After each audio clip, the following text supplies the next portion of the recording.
It's time for the Spoony One! Wrestling Show! It's time for the Spoony One! Wrestling Show! Well, this is the week I was kind of dreading ever since the whole storyline started, but this is the week that Kurt Angle came out of his retirement. You know, where he vowed if he didn't win at Bound for Glory that he would retire, and so naturally you knew that was not going to happen for various reasons.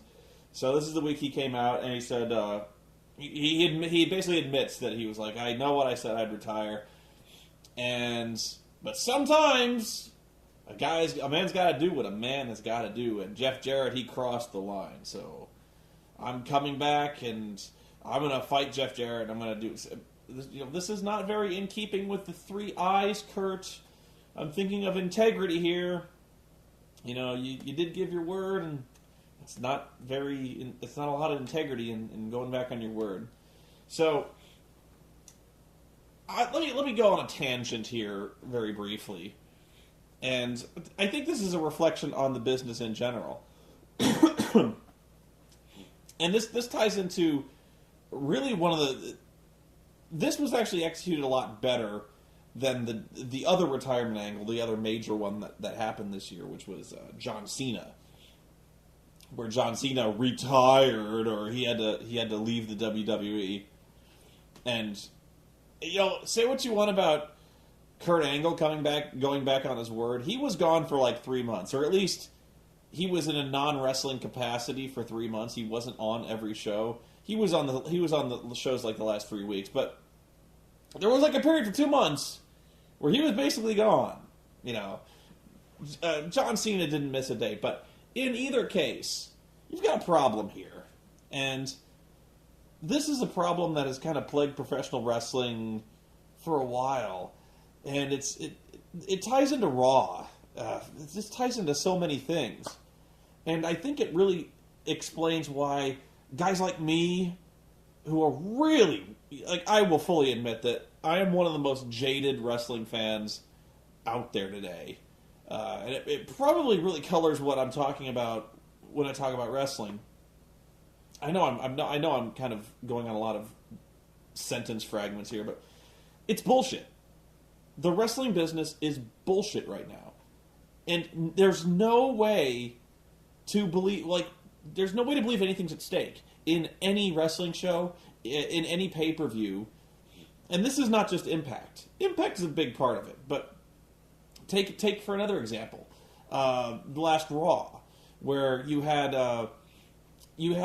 Edge come out and the general manager says, I'm going to send 3 guys out here, and the next guy who throws Edge over the top rope is the 40th guy in the Royal Rumble. And you go, oh, okay, that's an interesting stipulation. And of course, Edge ends up throwing everyone else out, and nobody gets the 40 spot. So that entire segment was a colossal waste of time. Then they announce a match where it's CM Punk versus Wade Barrett, and the losing person has their team eliminated from the Royal Rumble match. So that's a really significant stipulation. That changes the entire landscape of the Royal Rumble match. That changes the whole landscape of the WrestleMania main event, potentially. So there's a lot at stake in this match, and they're building it up the whole time. What will John Cena do? Will he, he's got basically 2 of his worst enemies in the ring here, and you've got a lot of stakes here. And of course, John Cena acts like a jackass, disqualifies both men, and then the GM rings in and says that I'm reversing your decision because you acted like a dickhead. You're a dickhead and you abused your power. So both teams are in the Royal Rumble, and of course that means the entire show is a complete waste of time. And there's a subtle difference between the show just completely wasting our time, which is bad enough. But when they give you these stipulations like the John Cena retirement or the Kurt Angle retirement, where you have these major stipulations that are not honored at all. So when you were going to predict who was going to win that match, back when it was Wade Barrett versus John Cena, you were like, well, there's no way John Cena can lose that match because there's no way he's retiring. And so John Cena loses, and we go, well, he's not going to be gone for very long. And of course, he wasn't gone at all. But that's the thing. There's when you want to buy a pay-per-view, when they have these stipulations where they're like, this could be Kurt Angle's last match, this could be John Cena's last match, they've gone back on their word so many times that it doesn't mean anything. You know what I mean? So, like, why would you watch wrestling? Why would you buy a pay-per-view? You know, they'll tell you these things are at stake, like, somebody's got to quit, or somebody's got to leave, and somebody's got to go to SmackDown, somebody has to leave Raw. You got all these stipulations, and even stuff when it comes to, like, number one contenders matches, like somebody will be the number one contender. It doesn't mean anything, because they can just go back on their word like that. It happens so frequently in wrestling, it's really frustrating to watch, because there's no must-see programming anymore. Again, here's another one. Here's another example from Raw. There's no spectacle to it anymore. The brand separation it's beyond a joke. There is no brand separation, but they like to pretend that there is. And yet there's Raw and SmackDown stars, mingling all the time anyway. The Royal Rumble should be a really spectacular event where you never see these guys meet. Ever. Or, and the one that really pissed me off was Raw and SmackDown. You have the World Heavyweight Champion and the WWE Champion, the champions from both shows, who are supposedly the best two wrestlers in the world, because they have the world titles, in a match on Raw, and it's not a very good match. And B, there's no big fight feel to it. You know what I mean? Like, a match, having two world champions was almost unheard of. Back in the day, you would never have. It really is the equivalent of the WCW and the WWF champion having a match, and they really, it's you're still using the WCW title as the world heavyweight title. It's really the same thing, but it's not. Not anymore. When you have champion versus champion, that should headline a pay-per-view. Champion versus champion should be like WrestleMania level main event, where you have it. That used to be WrestleMania's main event, was like Hulk Hogan and the Ultimate Warrior was Intercontinental Champion versus World Champion. That was like the two best wrestlers in the company with belts, title for title. There's just no magnitude. There's never a pay-per-view where I go, they never run down a card and I go, I have to see this, because this never happens, or this may be the last time I'm going to see this guy.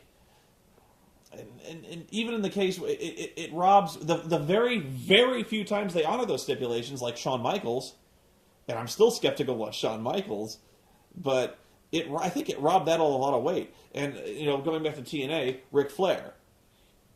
I don't know if they forced Ric Flair to retire in the WWE or what, but Ric Flair's one of those guys who's going to die in the ring. He is going to die there. And, his retirement, full of shit. So, anyway. Very long tangent. I'm sorry I went on it. But if you want to know my opinion on why wrestling sucks right now, or at least why the business sucks, and why people don't watch the shows anymore, is because there's no sense of urgency. There's too many pay-per-views. The pay-per-views that they have don't have anything at stake. Bragging rights. Raw versus SmackDown for a trophy. Who gives a shit? Does anyone care about bragging rights? No. You overuse stipulation matches. You make pay-per-views based around stipulation matches. Tables, ladders, and chairs. Every match is a table, ladder, and chair match. You just ruin them. Like a Hell in a Cell pay-per-view where you got like 3 Hell in a Cell matches. It just robs a Hell in a Cell of all sense of urgency or immediacy or brutality. It's terrible. So that's my extreme long tangent. So anyway, I actually really enjoyed this part beyond that, where I was really frustrated with Kurt Angle. I was like, I was pretty much building in my head as this whole thing was going. I was like, this is exactly what I hate about fucking wrestling is they build to a major storyline which should have a lot of impact, and they don't. They just fuck it up. And I'm actually, Kurt Angle's another one of those wrestlers where he really makes me uncomfortable to watch in the ring, because I know he hurts. Seriously, I was one of those guys who, in the year 2000, was wishing that Kurt Angle would retire because, I was just hearing stories about the state of his neck, the nagging injuries that plague his ass, and the amount of pain he's in, the drug problems he's had on painkillers. Because I know it takes. I remember reading something where it was like 20, 30 Vicodins to get out of bed or something like that. The guy was just chugging bottles of the Vicodin. So like it actually really makes me uncomfortable to watch Kurt Angle in the ring now. But if he's gonna, if he feels like he can go, okay. So Eric Bischoff finally comes to the ring and he comes on the island and says, "Nobody wants to see you wrestle. We don't want you back. And you know what? Since you're here, if you want an ass kicking, we'll give it to you." So he calls out all of Immortal, and I started to realize, my God, there's a ton of fucking Immortal guys. There must be like 10 of them. 9 or 10, all told, not counting Bischoff.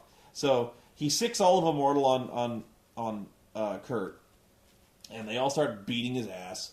And finally, Crimson comes down. By the way, Crimson, the man who basically murdered Abyss like a horror movie villain with sticking the fucking board in his back. If you missed last week, that's how Abyss died, was that nail-covered board got wedged in his fucking back. So, Crimson comes down, the big Amazing Red's brother guy. So he comes down, and this was where it got awesome, because Ric Flair proceeded to lose his goddamn mind for like 10 minutes. Like, this was the first 6 minutes I'm talking about. For the next 10 minutes, Ric Flair just freaked the fuck out. And I'll tell you what he said in a minute, but again, this is why Ric Flair is so awesome, is because he has a passion and he brings such emotion to what he does. He is a bolt of lightning. He's a live wire. This level of energy. He sees Crimson come to the ring, and Kurt Angle is fired up, and he starts just howling. He's like, "You want action? You want action? You want to fight? You want to fight? You!" And he's like, "Kurt Angle, I'm lifting the ban. You can wrestle if you want to wrestle." And he is just wild. He's tearing his coat. "You know what? You want to wrestle? You want to go?" Ah! And he tears his fucking jacket off, and the crowd is just eating this up, because finally there's something to get excited about. Finally there is something to care about, because you see a guy who cares. You see a guy who is emotionally invested in the shit that's going on in that ring. There's finally with Ric Flair, there is something at stake. There's not, but with Ric Flair freaking the shit out, you believe that he cares. And because he cares, you care. And that's why that's why there's no great characters in the WWE or maybe CM Punk, but like, when Ric Flair talks, it matters. You believe it matters. He's just, that's why the guy is so fucking awesome, is because he brings a passion that nobody has in the fucking WWE. And you need look no further than Randy Orton, who is a walking sleeping pill. That guy, he's going for intense, but he's just so static. He's boring. He talks in a monotone. And Josh Matthews, at WrestleMania, I will leave the WWE champion. Yawn! Fucking yawn! Ric Flair would get in front of that camera. He's like, "I'm going to win at WrestleMania. I will be the world champion. Woo!" Like, that's what that guy brings. You know that watching Ric Flair, he will fucking die for your sins in that ring. Ric Flair will bust his fucking ass.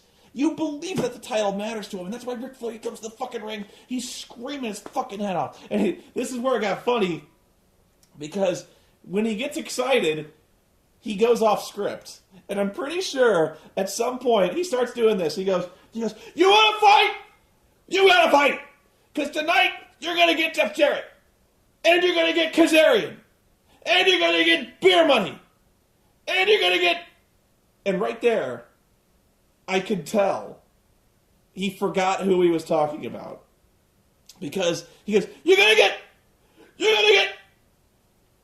these guys who want me to know their names.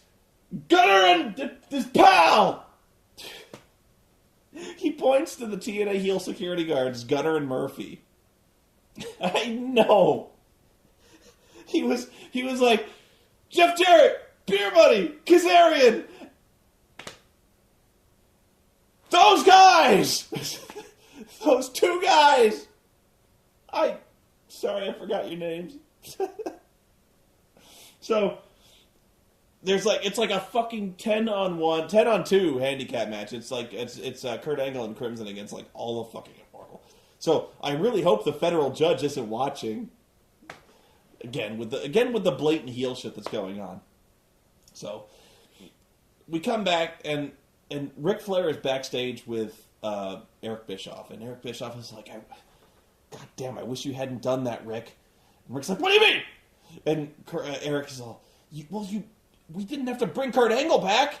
He's like, why did you do that? And I'm like, yeah, why did you do that? And Ric Flair, I actually really impressed me with this. He's like, he crossed the line. Nobody make fun of me. I'm a god. He disrespected me. Like nobody comes into our house and disrespects us. And so, and Eric's like, yeah, but this guy's a fucking killer. He's an Olympic gold medalist. He'll fucking kill somebody. And he goes, he can't kill 10 guys. He can't kill him. There's 10 guys. I guess that's where I got the 10. He goes, they can't kill 10 guys. So, again, you actually believe that Ric Flair has a mission here. Like, he wants to fucking kill Kurt Angle. He feels disrespected, and that's enough. That's what he's got to do. So, by the way, this whole time, his head, I'm actually, underplaying what Ric Flair was doing, with the yelling and the fist pounding and, ah! His head, he was screaming. He was, really, it was one of those times where, you would not want to make Ric Flair mad because this guy got fucking thermonuclear. His head turned purple. I really thought he was going to pop a vein or something like that. His head was he's like, it can't kill 10 guys! Ah! And Eric Bischoff's even kind of sitting back in his chair Jesus Christ, man, what the fuck did he do to you? And so I was actually really blown away by this segment because it was Ric Flair just going nuts. And I guess, I may take it back where I say WWE doesn't have any of those characters, but the closest guy that they have to that guy is John Cena. Where John Cena, I think a big reason the people get behind him, and the reason he has such successful promos with the live crowd so often, is because he does a very basic promo where he starts off real quiet, and then it gets real loud.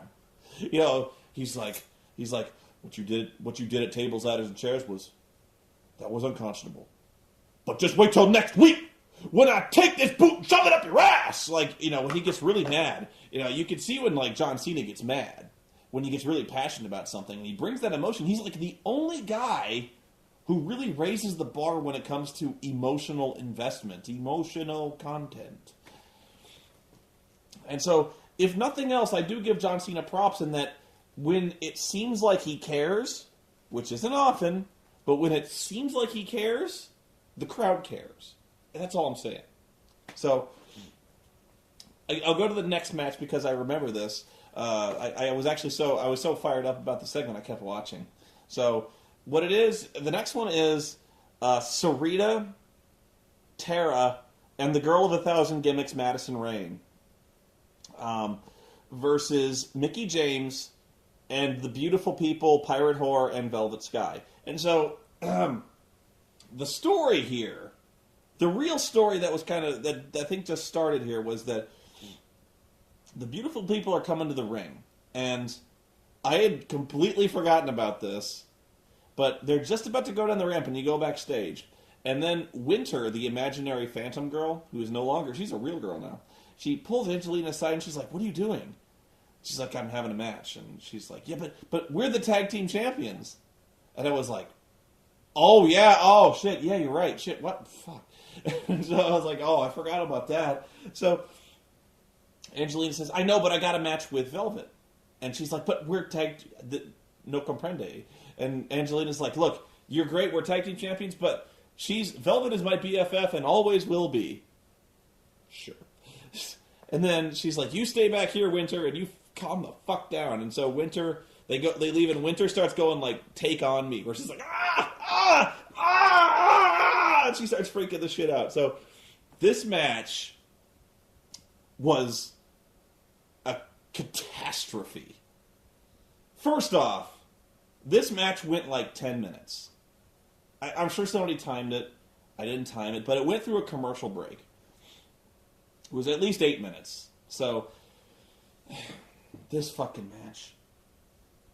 It's an elimination match, first off. So it's a 6 knockout tag team elimination match. So there's at least 3 falls. God. Turns out there were 5.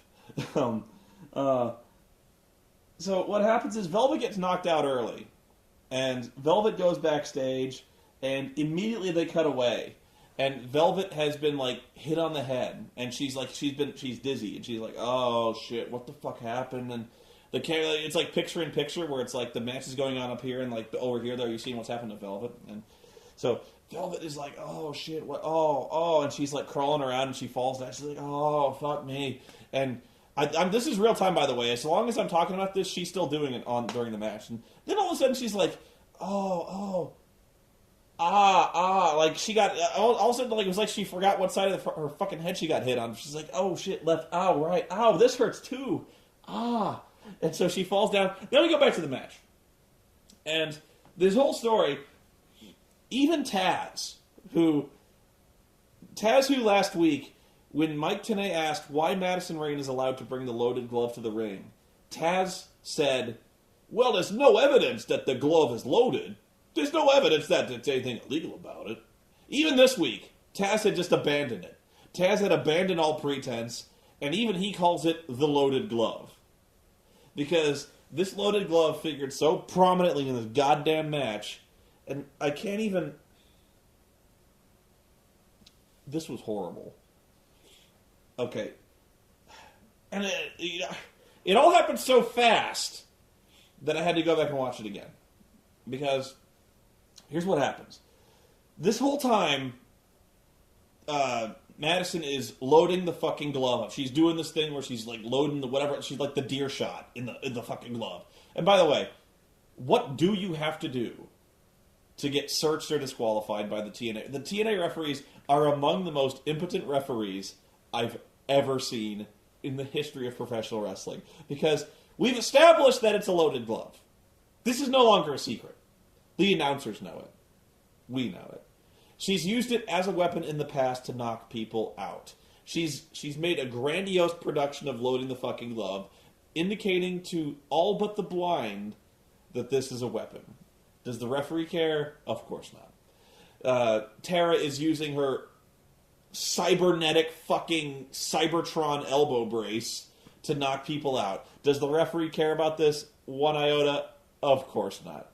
So the story here is that Madison, I have to take a little bit of artistic license here because this was so fucked up that I am going to explain to you what I believe they wanted to happen.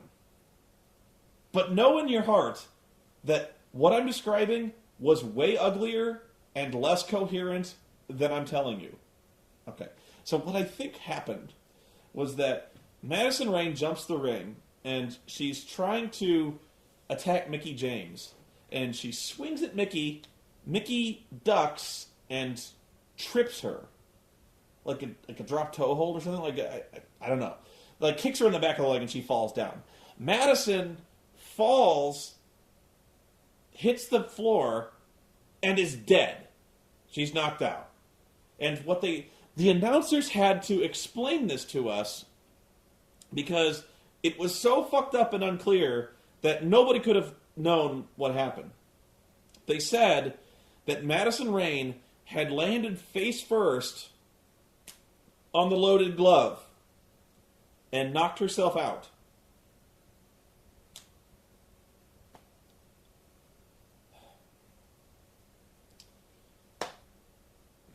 So Mickey pins the unconscious Madison Rayne, and Sarita immediately runs in and does a La Magistral cradle, which is like a little flipping cradle thing. She basically ties Mickey up immediately after the pinfall, but again, this is completely fucked up, because when she does this rolling cradle, it's directly on Madison Rayne's body.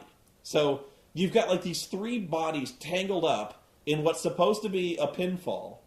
And eventually Mickey kind of like shimmies and slides down to where her shoulders are on the mat, and they counter it out. This was goddamn awful.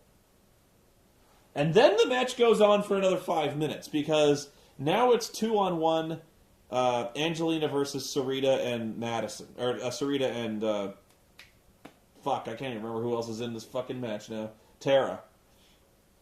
And side note, again, another side note. I know I've said this before, where the beautiful people are heels. They're baby faces, but they're heels. Because their entire reason for being the beautiful people has not changed. Their thesis, their motto, is still cleansing the world one ugly person at a time. They're heels. You know, that's the gimmick, is that they're prettier than you. You know, so they're still doing the heel thing. And if you want to know how fucking confused the TNA fans are because of this, pretty much the entire match, the crowd was chanting for Sarita and Tara. They're the heels. So, yeah. It was loud, too. They were chanting for Sarita, and they were chanting Tag and Tara. Although, I don't know if that was so much support of Tara as much as them really wishing that Angelina and Sarita were out of the ring as quickly as possible. But this is probably going to be the longest match of the night, and it's a horrible knockouts match. I've probably talked for 20 minutes now, so I'm going to try to get on with the show, otherwise I will never finish, and I have so much to do. I hate this show. This show is having a remarkable talent for making me very happy, and then making me go completely bipolar with urges, deep-seated urges to just murder people.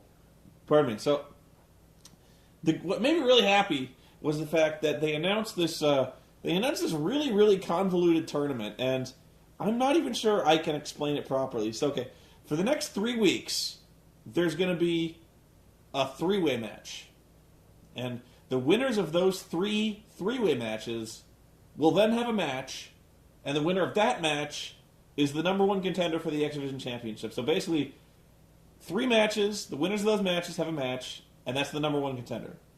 Okay? So what that means is you've got four X Division matches, and 5 if you count the title match. So 5 X Division matches, that can only be a good thing. That makes me happy. Because you've got the best wrestlers in the company having the best matches on the show. You're having at least one of those really good matches every week. And this was a really good match. It was Amazing Red versus Max Buck versus Chris Sabin. And this was well done. You really... It is... I say this every time there's an X Division match. It really is this simple. Have the best wrestlers in the company, have a great match. Don't overdo it. Like, don't overdo the matches. Don't overdo the storytelling. You've got great wrestlers doing great stuff. And that's what this was. This was a great match. I did have... Max Buck won the match, which I had a problem with because I really thought they were going to do something with Amazing Red. I really thought he was in line for a push here, some kind of... he got pinned in this match, Amazing Red did. So I really had a problem with that, just because... Especially since his brother Crimson is so intricately involved with the Kurt Angle thing and the whole war against Immortal. So I really thought, actually, Amazing Red would be the guy tapped to go against Kazarian. because it would be again Amazing Red, Kurt Angle, and Crimson against Immortal, and Kazarian's part of Immortal. So I thought, if I were booking this, I would have thought that'd be a really great story. Was, you know, the deck is stacked against Amazing Red, who is one of the ultimate underdogs in TNA. He's the tiniest fucking guy. Great athlete, but tiny dude. So I thought it'd be a really good story to have him overcome the odds, win 2 hellacious matches, and finally face Kazarian. Seems logical to me, but I don't know. I don't know who they're really going. I don't know who's going to be tapped for the number 1 contender spot. We'll see. Then the murderous urges kick in. They go back to fucking Karen Jarrett. Jeff Jarrett and Karen fucking Jarrett. It's just like, it's...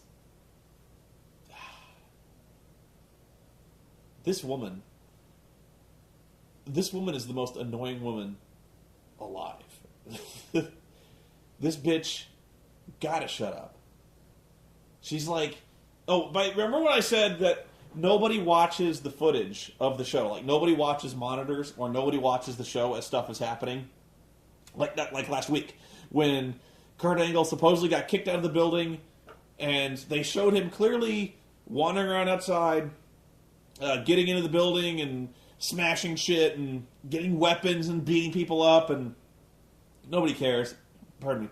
Nobody cares. Nobody calls the cops again. Apparently nobody was watching, so nobody knew he was there. But this time, Karen Jarrett comes in to see Jeff, and she's like, I didn't tell you this, but she's like, I saw Kurt, and Kurt was making a phone call to somebody. Somebody's coming. Kurt called somebody, and he's bringing somebody in here to cause trouble. And Jeff Jarrett's like, oh, you're being nuts. There's enough conspiracy theories around here. Everyone's fucking crazy. And Karen, by the way, I am not making Karen Angle's voice nearly as annoying as I should have done. She's just like, it's like a fucking... Do you know what you're doing? Go with me to the Mogo. Do you know what this means? That means you're going to be going somebody to fight us. You need to be careful, Jeff. You need to be careful because I'm going to be somebody. God damn this woman. God damn this woman needs to shut the fuck up. And then we go back to fucking Velvet Sky, who's still grabbing her head. Angelina's like, what the fuck is your problem? And Velvet Sky is like, you didn't see what happened? That bitch Winter hit me in the head! And I'm like, oh. And Angelina's like, you don't know. This was the best line of the night so far. I forget what she said. She said, you don't know it was Winter? You know how Winter is. She's always disappearing and teleporting all over the place. That's a quote. And so she's like, no, it wasn't Winter. You know how I know it wasn't Winter? It's because, I'm sorry, it wasn't Sarita. You know how I know it wasn't Sarita? It's because Sarita was in the ring with you when I got attacked. And so, oh, I remember the line. Angelina goes, it might have been Sarita. You know, she's a crazy Mexican chick, too. I was like, okay. But yeah, Angelina's like, she's like, if you don't do something about Winter, I fucking will. It's like, Jesus Christ, what is with these shrill-voiced, annoying bitches? It really is like, it's like somebody pushing their thumbs up under your sinuses and just grinding it. I'm gonna get Winter! God, I can't even replicate the fucking atonal, shrill craning these harpies make. You know what I'm gonna do? I don't even want to... I so have the urge to, every time I see knockouts on the fucking screen, to just fast forward. I'm going to make you listen to it. I refuse to recap the knockouts. I'm not going to show it to you. I am going to, as soon as I see the knockouts on the screen, I'm gonna cut back here, and you're gonna watch it. You're gonna hear it. You don't even need to watch it. I'm gonna turn it up, and you're gonna hear it. I'm gonna point the microphone at the screen, and you're gonna hear it. And see how much you can take of this shit. Woo! It's fucking Velvet Sky again. This is like the third fucking Velvet Sky segment. Hang on, I gotta get the fucking microphone turned that way. Here, hang on. You're gonna see this shit.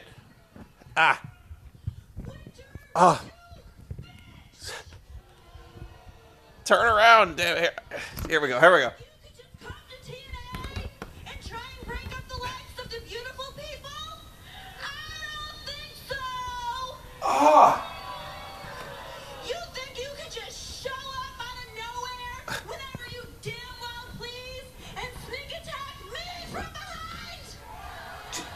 Nope.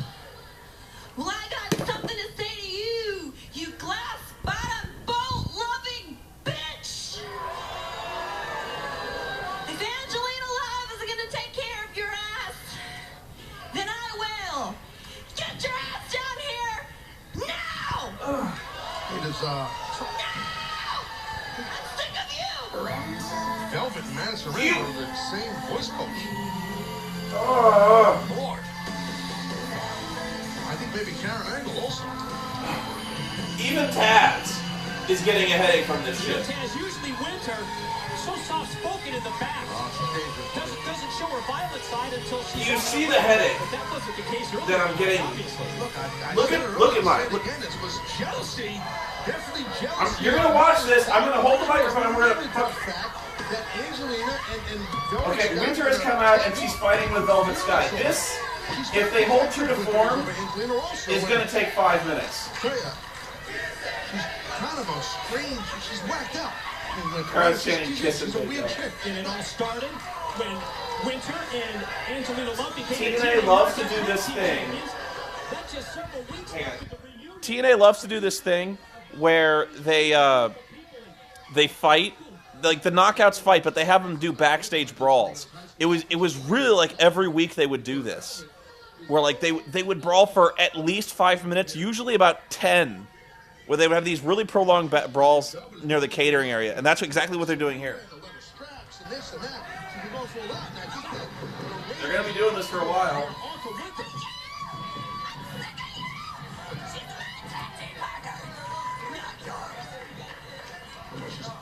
She's not even mic'd. I'm sick of you.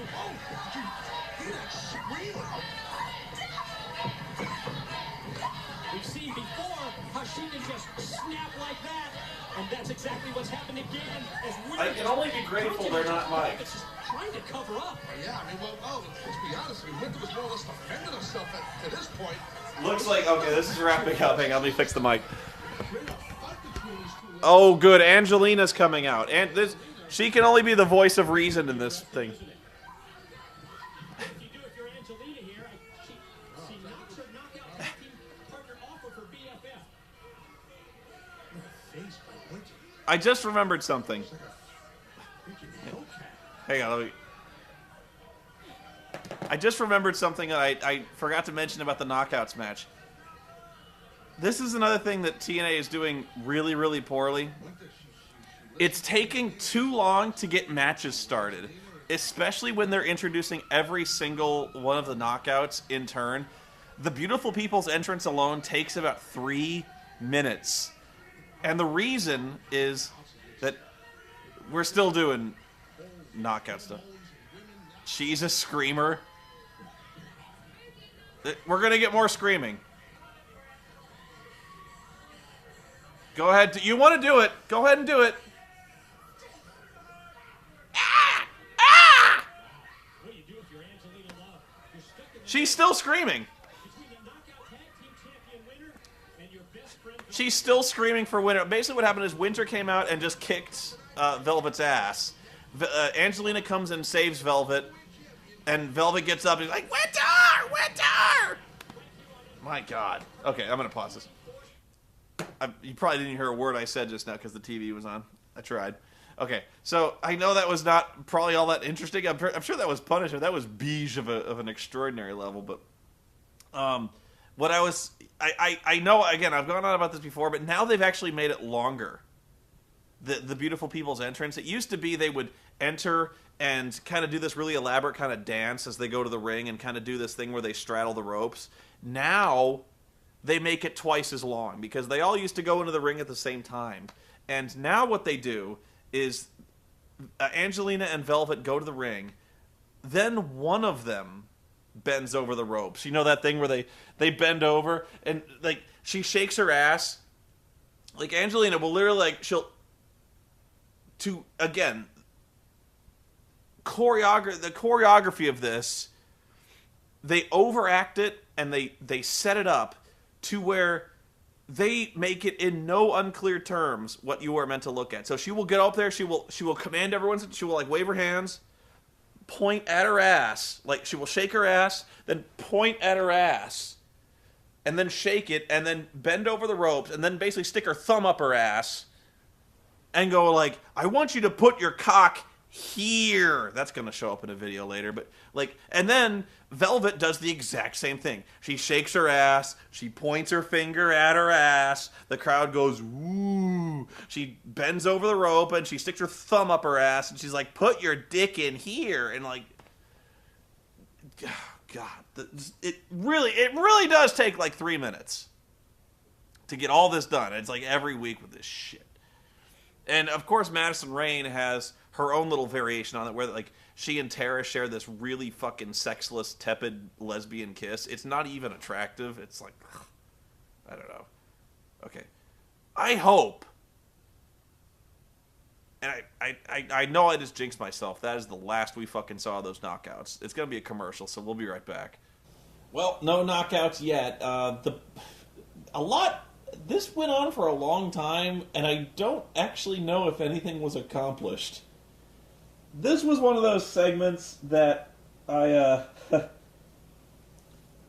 this was a lot of talking, and I always have a problem with any segment that involves a lot of talking on a wrestling show. This was pretty much the entire segment, was the Pope comes down, and the Pope starts just jabbering on about nothing. You know, he starts talking about how he's better than everybody, and how we work with people we don't like, how we're sitting next to people we don't like, and just saying nothing, essentially, you know. And so the real announcement is he goes, Joe, I don't like you. Ooh. Oh no. At least I do have to applaud the elevation of the level of discourse above showing footage of pigs fucking to I don't like you, which I suppose technically counts as a step up. But the big news is that Pope he's vowed that next week he will bring a fan into the ring for confession. So he spent 6-7 minutes announcing that next week he will also get in the ring and talk for 6 or 7 more minutes with a fan. Cool. I also forgot one segment where Jeff Hardy comes to the ring mainly to remind us that next week he has a match against Mr. Anderson for his title. I'm of two minds about this because I can't remember a heel turn that was executed as poorly, that has been such a colossal failure as Jeff Hardy's heel turn, because it was done purely to provoke shock value, you know. Purely, it was Jeff Hardy turned heel purely because Jeff Hardy turning heel made no sense, right? So, and it's such a bad heel turn that really nobody's booing the guy. You know, they boo him because they have to boo him. Because he comes up with Eric Bischoff, and they're really just kind of booing Eric Bischoff or whatnot. But it's actually backfired so badly that even the other superstars are kind of acknowledging, or the other wrestlers are kind of acknowledging that it's not working. So, like, Jeff comes out, and actually, this is why I'm surprised about this. Jeff, actually, I thought, cut a really good heel promo about how everyone out there is a bunch of internet sarcastic marks, and they don't give a shit about him, and he's the greatest wrestler, and why shouldn't he have success? Why should he continue busting his ass before the people never did him nothing? So it was a good promo. I actually thought he was, again, this was like emotionally invested. He actually showed a lot of emotional investment in what he, you kind of believe what he was saying. So this was one of those segments that actually kind of won me over. I liked it.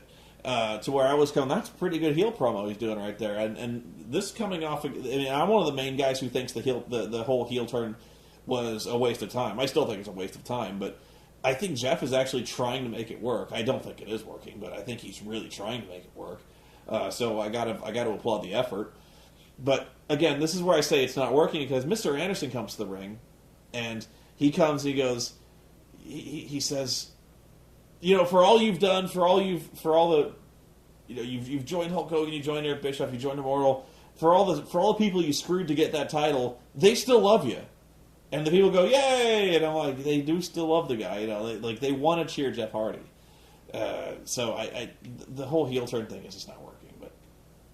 And I thought Mr. Anderson did a fine job, and I'm actually I'm usually very critical of Anderson as well.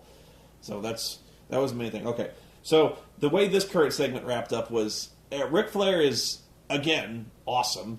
He's basically whipping the troops into shape. He's got all of Immortal in the locker room, and he's actually really pissed. He's like, I put my ass on the line for this. I took a big risk bringing Kurt Angle back. I didn't have to do that, and I did it. The only reason I did it was because I told Eric Bischoff and I told Hulk Hogan that you guys could handle it. And you better fucking handle it. And so, he's talking everybody up. He's getting them all excited. But then they remind me that I'm watching TNA. And so there are moments like that where you actually really start to enjoy yourself. You're like, this is awesome. So it pretty much always follows Ric Flair. So whatever follows Ric Flair, you're like, oh yeah, I'm watching TNA. So this would happen. You've been watching Ric Flair at the beginning of the show. Then the knockouts come out, and Madison Rain's knocking herself out on her own loaded glove, and you're like, and then we're brought back to reality. So we have this really awesome Ric Flair segment where Ric Flair's doing his thing, and then you see Eric Young. Eric Young, for those of you who don't remember or blocked it from your memory, and who could blame you, his current character is that he is brain damaged. And because he's been brain damaged, he acts like an idiot. He acts like a village idiot.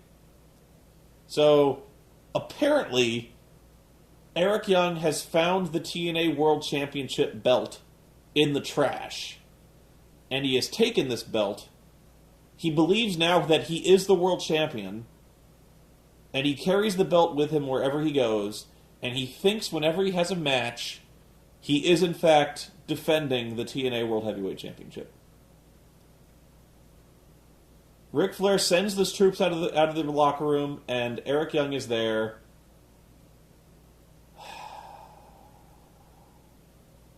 You're watching TNA. Ric Flair kicks him out, and I have no idea what that was supposed to accomplish. I honestly am stunned that Eric Young is still working for the company at this rate. I don't know if the money's any good. I don't know if he could possibly get a job anywhere else. I don't know if he just likes being on TV. But if he were to seriously take a step back and look at his career, I think he really needs to ask himself one question. Does my career need this right now? If the day were ever to come that he would leave TNA, do you really want brain-damaged Eric Young to be the persona that you want to leave fresh in everyone's mind? The brain-damaged Eric Young that hangs out with the bisexual rapist, the equal opportunity rapist Orlando Jordan character? I wouldn't think so.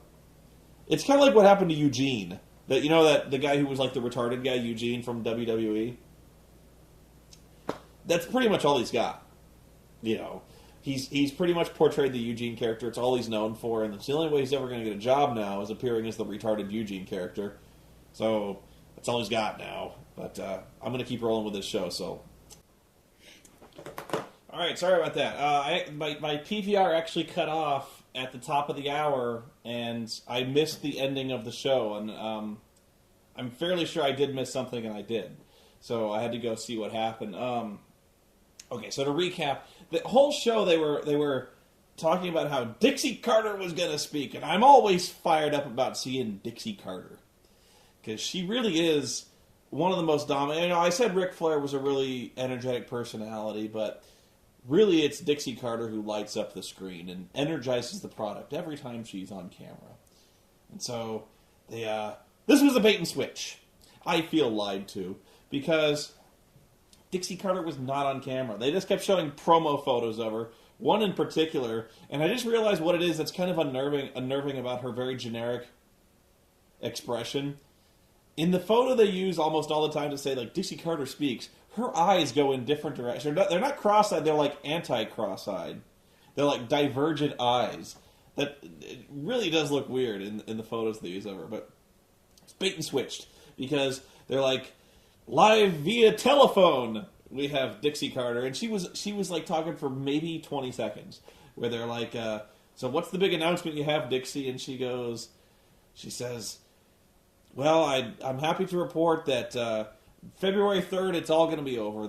Our prolonged legal battle will be finished, and the judge will render his verdict, and I will be in control of my company once again. And as long as it took for me to say that, pretty much exactly how long she was there. And they just kind of hung up on her, and Eric Bischoff said, and that was it. So, then they finally go to the end match, which is the, I'm sorry, I it was so forgettable, I blitzed past it entirely. Mr. Anderson versus, what's his name again? It's, Matt Hardy actually has a new persona now. He's calling himself, like, Cold-Blooded Matt Hardy, or something like that. He looks fucking ridiculous. It's the braids. It's like, it's the dreadlock braids that he's got now that are all like different colors. He has like a blonde one and a red one and a black one. He looks like a pirate. He looks like a really, really fat, stupid pirate. He looks like the kind of guy who dresses like a pirate for birthday parties with the coats. My pirate costume is better than that. And if my pirate costume is better than yours, you need to get a new pirate costume because your pirate costume sucks. So, Mr. Anderson pretty much kicks Matt Hardy's ass. Jeff Hardy comes out to beat him up. They team up on Anderson, and RVD chases him off. And what's funny about this was, Rob Van Dam comes out, and he starts beating up on Matt. He's trying to get to Jeff, and Jeff runs like a frightened deer. Like, it's not, no sooner do you hear like RVD's music, then Jeff looks, he's like, what? Ah! And he's gone. He should have just done this thing where he runs through drywall and leaves like a Jeff-shaped hole in the wall. That would have been pretty cool. But, yeah, so they're actually building up two really good feuds here, I think, with Anderson and Hardy, and then with Hardy and RVD, which is still really weird because, again, RVD never lost his title, and I'm still not entirely sure I understand the reasoning behind not giving him a title match. Whatever. So, final match, you had Crimson and Kurt Angle against about 10 other guys. Immortal. Goes exactly the way you think it would. Angle and Crimson they start off really well. They're great wrestlers, in storyline they're great wrestlers, but they get overwhelmed. Pardon me. They get overwhelmed and Immortal starts beating the shit out of them. And so, I don't know why the referee had to get kicked in the face for this, because it's clear they didn't give a shit about the rules anyway. But they beat the shit out of him. Finally, Jeff Jarrett comes in to pick the bones. Jeff Jarrett hits the stroke, pins him. Referee Jackson James, the heel, the guy it's supposed to be a real shocker when he turns out to be a heel referee, he makes the pinfall, and we're like, oh, Jackson James, that guy, he's just a kid. So, That's exactly where the PVR cut off for me, was Jeff Jarrett winning, which I thought was really funny, was because this is just poor planning. They actually had something really major happen at the end of this show. And when you don't have it wrap up at the top of the hour, your TV audience misses it, like I missed it. And if I didn't care, I don't really care, but for completeness' sake, I had to go check it out. But again, so like this is just, seriously, this is planning. If you're expecting your audience to see this, you got to have the major plot elements wrap up at the top of the hour. That's just the way it goes. You know, you used to have the third hour. You used to have reaction to go spill over stuff like this. Nobody watched that shit neither. Okay. In fact, they used to put their main events at the top of reaction, which was a horrible idea. Not just because reaction sucked, but because, you know, your PVR, you set your PVR for Impact. You aren't going to set your PVR for reaction most often, and you miss your main event, which is a really shitty way to book your program. So basically what happens is, I had to go find this, is they're beating, like, Jeff Jarrett wins, the Immortal wins, and they're all celebrating, and all of a sudden the lights go out, and when the lights come back on, Scott Steiner has beat the shit out of everyone with a lead pipe. Scott Steiner is back. And it's the Main Event Mafia. They were telegraphing the Main Event Mafia a while back because Crimson said, I came here and I sided with Kurt Angle because someone made me an offer I couldn't refuse. Main Event Mafia. So Scott Steiner is now a babyface, which is weird.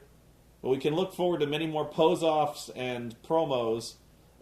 More math lessons by Scott Steiner, by the way. But yeah, when you got Scott Steiner coming back, you really might want to do it before most people's PVRs cuts off, because I don't set mine for overruns. I refuse to watch a single second more of Impact than is strictly necessary. The only reason I did was because I heard that something pretty major happened, and I didn't think that Jeff Jarrett getting the pin on Kurt Angle was the major thing. So, you know, all told, this was a pretty good Impact. For as much as I complained about it, it was okay. By far, the worst thing about this show is the knockouts. I'm not even kidding. I'm not even being sarcastic. I'm not trying to be funny. They are horrible. They are killing this show. This is god-awful television. It's god-awful wrestling, and it has to stop. It really did poison what was actually a pretty... If you cut that out, that was not a bad show. For Impact. It's always important to qualify that. But I got to get back to work. It's 6:20 in the morning. I have not slept, and I still have a lot of work to do. So, till next time, everybody.